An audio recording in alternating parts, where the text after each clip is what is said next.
Britain, 1844.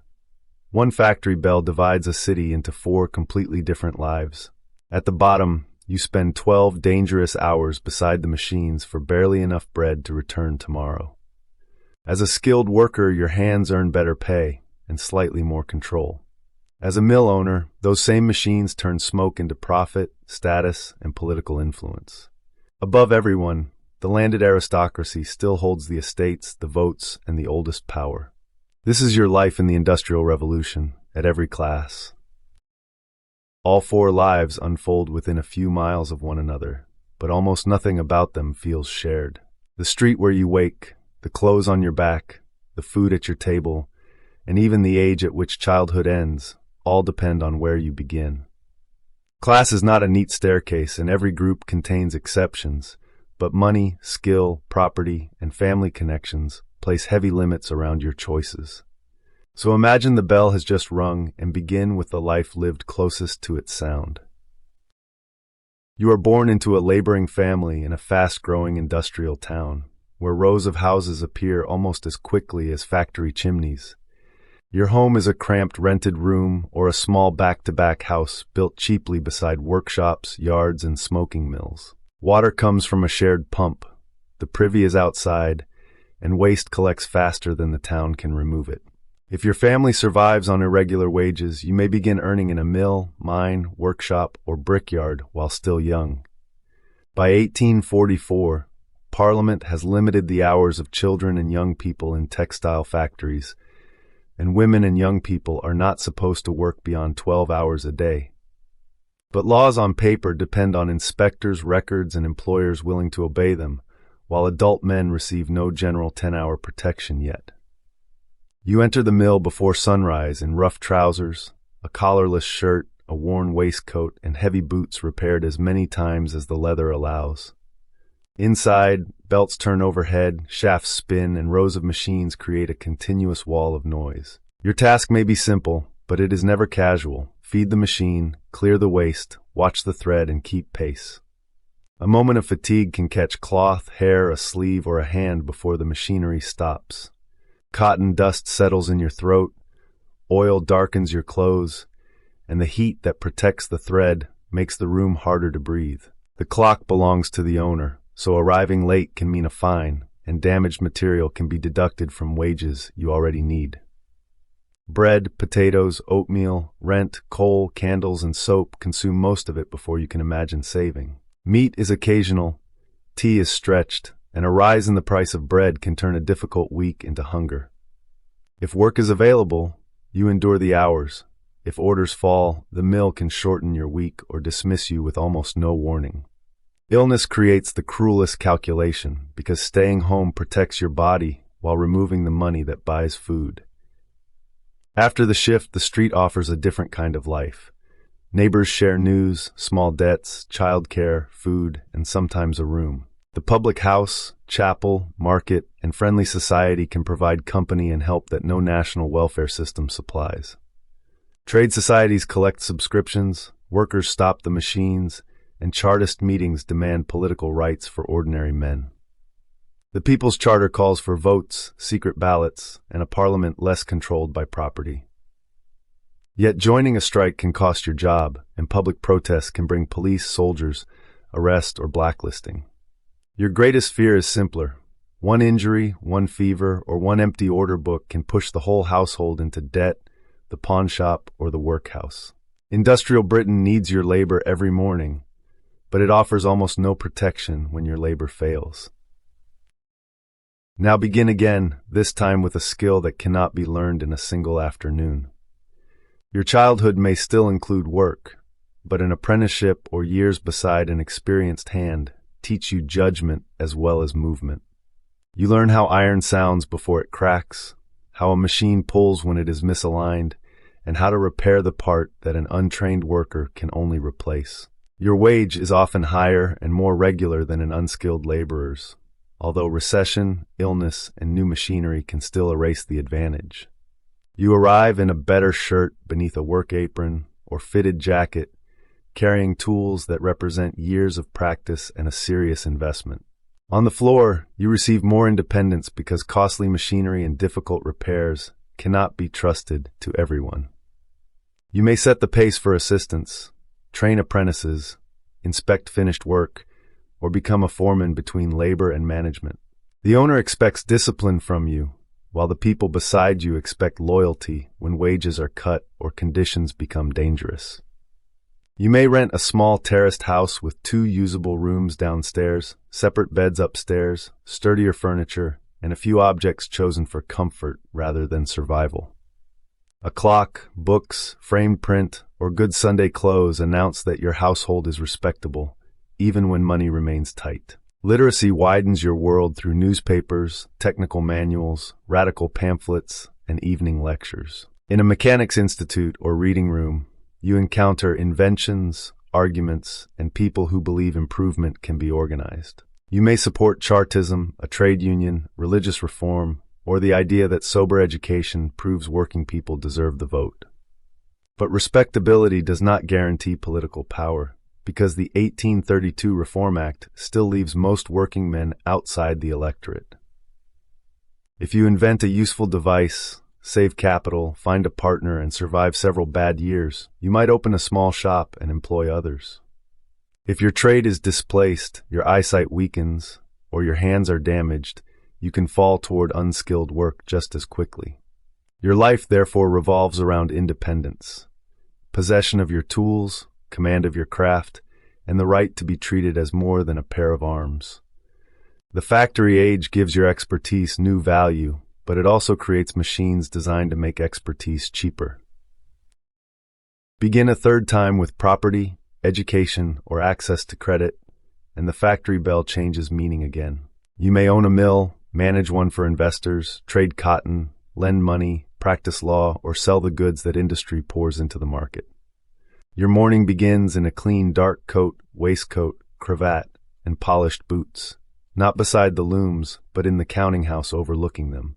Ledgers translate human activity into numbers: raw cotton, coal, wages, broken parts, insurance, freight, orders, credit, and profit. You borrow for new equipment, promise delivery months ahead, and hope prices have not collapsed by the time the goods reach market. A successful year can enlarge the mill. A financial panic can expose every debt at once. A late shipment, failed bank, American crop problem, fire, strike, or foreign competitor can turn confidence into insolvency. To workers, you control the clock, the fines, the wages, and the locked factory gate. That belief makes it easy to see poverty as bad character, even when your own profits depend on low wages and uncertain employment. Factory reform forces a public question into your private accounts. How much safety and free time can workers claim before production becomes less competitive? Some owners resist every restriction, some improve ventilation and guard machinery, and others build schools, housing, or model villages shaped by both conscience and control. After work, you retreat from the industrial center to a larger house on a cleaner street or beyond the worst smoke. Your household may employ a maid, cook, nursemaid, or gardener, meaning one family's comfort rests on another family's service. Sunday worship, charitable committees, correct manners, education, and a carefully managed reputation show that money has become moral standing. Your sons may enter business or a profession, while your daughters are trained for accomplishments and a marriage that strengthens the family network. Gender confines these lives differently. A middle-class woman may command servants and household spending while remaining excluded from most formal business and political power. The Reform Act of 1832 redistributes seats and extends the vote to more property-owning men, strengthening urban and commercial influence without creating democracy. You can join the town council, fund a newspaper, support a candidate, or campaign for railways, sanitation, policing, and laws favorable to trade. A railway investment can multiply your reach, carrying coal, workers, letters, and finished goods at a speed the old turnpike never allowed. Success may buy a country house, a coat of arms, or marriage into an old family that needs new money. Still, the aristocracy may treat the smell of manufacture as something money cannot wash away.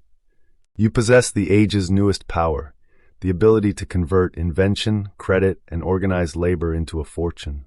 But every fortune remains attached to crowded rooms, long shifts, distant plantations, volatile markets, and people whose names rarely enter your ledger. Begin one final time, not beneath a chimney, but inside a house whose family portraits are older than the factory town. You inherit land, a title or powerful name, and a web of relationships connecting estate, church, army, court, and parliament. Your wealth may come from rents paid by tenant farmers, urban property, mines beneath the estate, investments, or offices secured through influence. Unlike wages, land appears permanent, and unlike a factory, an ancestral estate carries social authority simply by existing. Your day begins with servants preparing rooms, clothes, fires, horses, meals, letters, and carriages before you appear. A large household runs like an institution, with a steward managing accounts and senior servants directing a hierarchy below stairs. You dress for each setting: riding coat on the estate, formal black coat in town, evening clothes for a dinner where politics may be conducted between courses. You review leases, drainage, crops, repairs, game, woodlands, tenant requests, and the performance of agents who often know the property better than you do. Paternal duty is part of your public identity, so charity, church patronage, schools, cottages, and relief can display care while preserving dependence. Politics is not a distant spectacle. It is one of the normal occupations of your class. A seat in the Commons may be supported by land and connections, while a peerage places you directly in the House of Lords. Even after the 1832 reforms weakened the smallest controlled constituencies, property and family networks continue to shape who governs. You debate factory law, poor relief, tariffs, railways, and public order without experiencing the policies as a worker does. Industry threatens your class and enriches it at the same time. New manufacturers challenge the idea that land alone deserves leadership, yet railway routes, coal seams, iron deposits, and growing towns can make your estate far more valuable. A practical aristocrat invests, grants mineral rights, joins a railway board, improves agriculture, or marries an heir to industrial wealth. An impractical one can lose heavily through gambling, display, mortgages, and the cost of maintaining several houses. Your comfort is extraordinary, but it is also performed through endless rules. Who enters which room, who is introduced first, which family is acceptable, and what behavior might stain the name.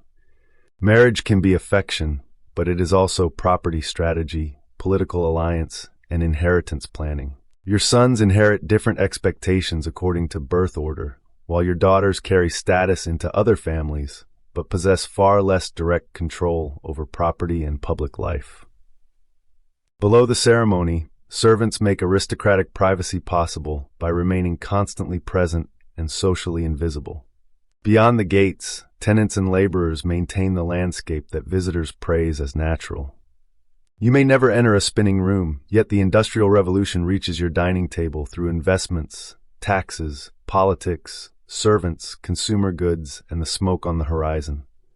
Your class no longer owns every kind of power, but it still defines the accent, education, manners, and institutions that new wealth tries to imitate. Now place the four lives beside one another at the end of the same day.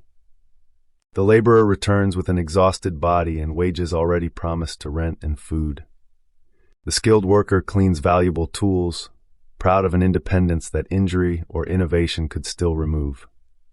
The mill owner closes a ledger, measuring success in output, credit, and the cost of every idle hour. The aristocrat reads political letters in a house sustained by land, servants, and inherited recognition. They may pass in the same street, worship in the same town, buy from the same market, and breathe the same smoke, but they do not inhabit the same world. Industrialization creates movement between classes, yet it never makes the starting line equal. Skill can lift you, failure can drop you, and new money can purchase influence, but birth continues to decide how much risk stands between you and disaster. For one life, the machine is danger, for another mastery, for another capital, and for the last, a distant force reshaping an old order. The Industrial Revolution does not create a single Victorian experience. It creates millions of lives connected by the same system and divided by what each person owns, earns, knows, and can command. The bell is the same. The life depends on where you stand when it rings.